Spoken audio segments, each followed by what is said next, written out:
بسم اللہ الرحمن الرحیم. السلام علیکم. آپ دیکھ رہے ہیں JNN نیوز کی اسکرین پر ریڈ زون. میں ہوں فرید احمد خان کاکڑ. ہندوستان کی خواہش تھی کہ پاکستان کو ریجن میں آئسولیٹ کر دیا جائے، لیکن خدا کا کرنا دیکھیں کہ اس وقت ہندوستان میں جب ایک فنڈامنٹلسٹ گورنمنٹ ہوتی ہے تو پھر ایسے ہی ہوتا ہے.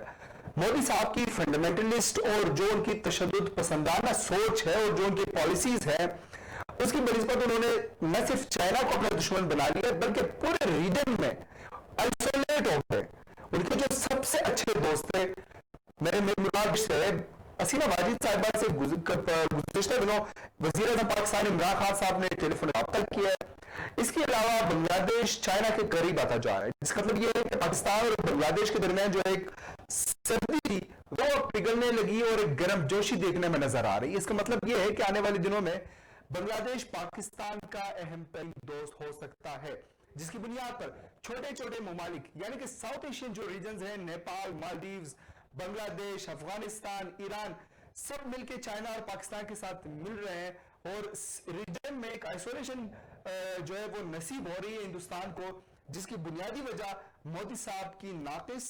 فنڈامنٹلسٹ اور تشدد پسندانہ پالیسیز ہیں. آج اس موضوع پر بات کریں گے کہ ہندوستان کی جو پالیسیز ہیں وہ ہندوستان کو کتنا نقصان پہنچا رہی ہے اور ہندوستان کے جو خواب تھا آئسولیشن کا، اب وہ خود آئسولیشن کا شکار ہو رہا ہے ریجن میں. ان موضوعات پر بات کرنے کے لیے آج میرے ساتھ موجود ہے ڈاکٹر منظور افریدی صاحب، ماہر ہیں بین الاقوامی امور کے. اس کے علاوہ میرے ساتھ موجود ہے بریگیڈیئر ریٹائرڈ سید نذیر صاحب، دفاعی امور کے ماہر ہیں اور ڈیفنس انالسٹ ہے. بہت بہت شکریہ دونوں مہمانوں کا. اسٹارٹنگ ود ڈاکٹر منظور افریدی صاحب. ڈاکٹر صاحب، آپ کو میری آواز آ رہی ہے؟ ڈاکٹر صاحب کو میری آواز نہیں جا رہی. میں ذرا بریگیڈیئر صاحب سے شروع کر لوں. بریگیڈیئر صاحب، آپ کو میری آواز آ رہی ہے؟ ٹھیک ہے دونوں کچھ دیر میں جوائن کرتے ہیں. لیکن ناظرین، میں بتاتا چلوں، گزشتہ دنوں سے میں کچھ آپ کے سامنے کچھ ڈاکومنٹس بھی رکھتا ہوں. اکنامک ٹائمز کا یہ آرٹیکل ہے، ہندو ٹائمز کا آرٹیکل، اور ہر جگہ یہ ایک ہی بات چل رہی ہے کہ ہندوستان جو ہے آئسولیشن کی طرف جا رہا ہے. انڈین آئسولیشن ہے، ایک جو نیا ورلڈ آرڈر بن رہا ہے، ایک نیو ورلڈ آرڈر بن رہا ہے ساؤتھ ایشیا میں، جس میں چائنا، پاکستان اور یہ جو باقی ممالک ساؤتھ ایشین ریجن جو ہے وہ مل کر ایک چائنا جو super power, emerging super power ہے، جو امریکہ کے مقابلے میں اس وقت آ رہا ہے، ان کے ساتھ مل کر پاکستان کے ساتھ ایک نیا ورلڈ آرڈر ہے ساؤتھ ایشیا میں، جس کی بنیاد پر ہندوستان کو مسائل کا سامنا ہے. اور جس کی بنیادی وجہ نریندر مودی صاحب کی فنڈامنٹلسٹ تشدد پسندانہ سوچ ہے، جس کی انہوں نے شروعات کشمیر سے لی. آپ نے دیکھا کہ 35A اور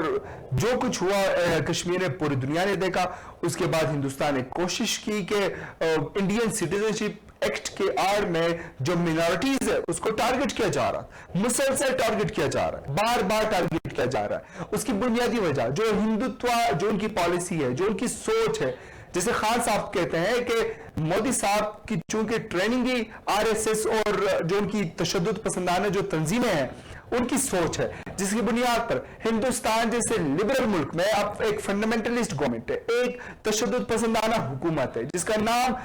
BJP کی حکمرانی ہے اور جسے نریندر مودی صاحب لیڈ کر رہے ہیں. لیکن اب لگ یہ رہا ہے کہ نریندر مودی صاحب کی جو پالیسیز ہے، جو ان کی میں بار بار کہہ رہا ہوں تشدد پسندانہ پالیسیز، فنڈامنٹلسٹ پالیسیز، جس کی بنیاد پر ہندوستان کو آئسولیشن کا سامنا کرنا پڑ رہا ہے. اور جس کی بنیادی وجہ چائنا کے ساتھ پنگا ہے. چائنا کے ساتھ پنگا لیا، آپ نے دیکھا کہ چائنا نے ان کی پینٹ ہی لگائی،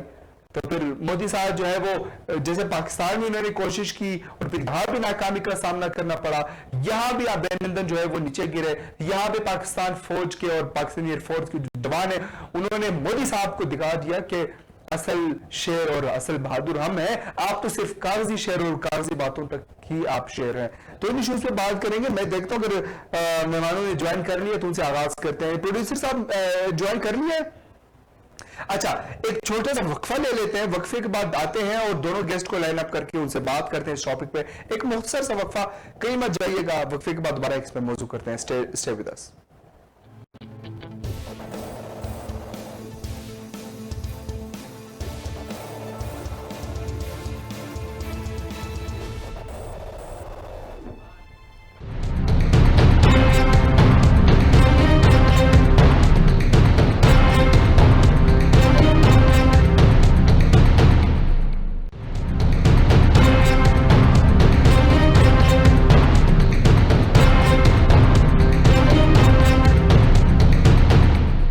JNN اور JNN کی ٹیم کے لیے ہماری نیک خواہشات بھی ہیں، اور ہماری خواہش ہے کہ ایک اچھی صحافت اور ایک اس ملک کے 22 کروڑ عوام کے لیے ایک بہترین مثال قائم کر سکے اور ان کے مسائل کو اجاگر کر سکے اور لوگوں کی بھی اصلاح کرے اور اپنی بھی.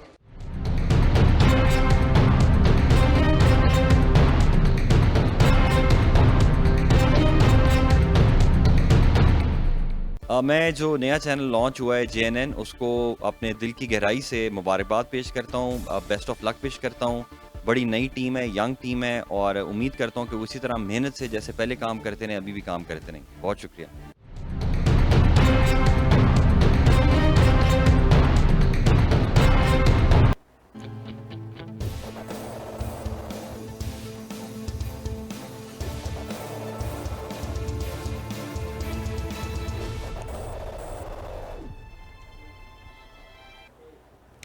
جی ویلکم بیک ناظرین. ہم بات کر رہے ہیں ہندوستان کی جو آئسولیشن والی سوچ تھی، جو پالیسی تھی، جو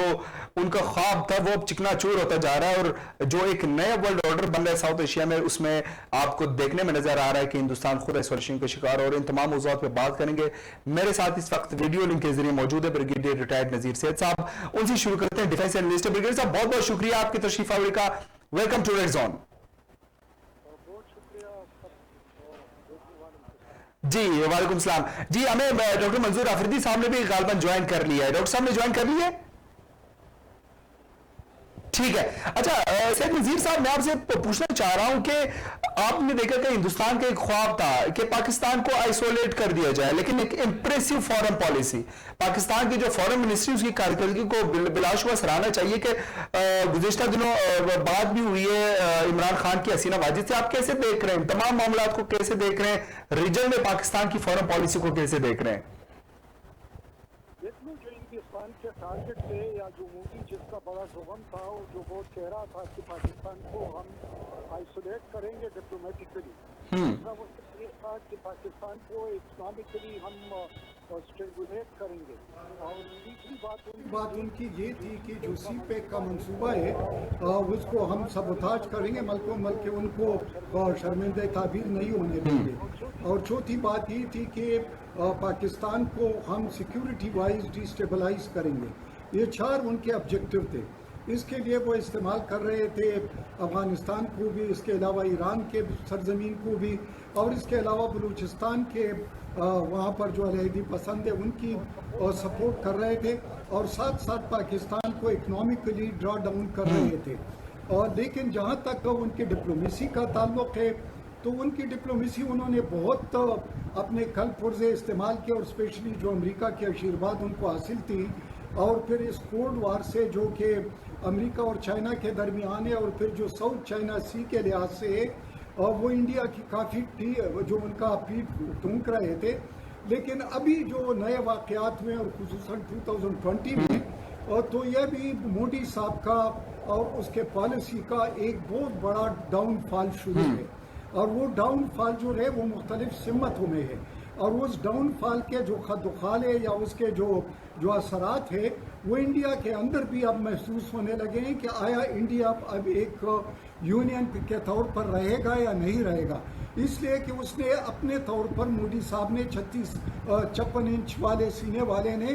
بہت سارے محاذ کھول لیے تھے. ایک محاذ تو انہوں نے اپنے نیبرز کے خلاف کھولا تھا، جو کہ سری لنکا ہے یا بھوٹان ہے یا اس کے علاوہ نیپال ہے، بنگلہ دیش ہے، پاکستان ہے. اور سارک کے میٹنگ کو نہیں ہونے دے رہے تھے تاکہ اس میں پاکستان پارٹیسپیٹ نہ کر سکے اور ڈپلومیٹکلی آئسولیٹ رہے. اس کے علاوہ جو سی پیک پر ان کے اعتراضات اور کبھی امریکہ کو ساتھ ملا رہے تھے. تیسری بات انہوں نے پنگا لے لیا چائنا کے ساتھ، اور چائنا نے بڑے کوللی، بڑے مدبرانہ انداز سے، بڑے خاموشی سے ان کو ایسے سٹروک لگا دیے کہ ابھی وہ گلہ بھی نہیں کر سکتے ہیں اور دکھا بھی نہیں سکتے، ایسے چھوٹے ان کو لگے. تو ڈپلومیٹکلی جو وہ بات کر رہے تھے پھر جو اسپیشلی ایران کے حوالے سے، کیونکہ وہاں پر چابہار بندرگاہ کو ڈیولپ کر رہے تھے، ریلوے لائن وہ افغانستان تک لے جا رہے تھے، اور اس کے علاوہ وہاں سے اپنے جو باقی منصوبے تھے ان میں اپنا رسوخ بڑھا رہے تھے. لیکن اب چائنا نے خصوصی طور پر، ظاہر ہے کہ پاکستان کا ایک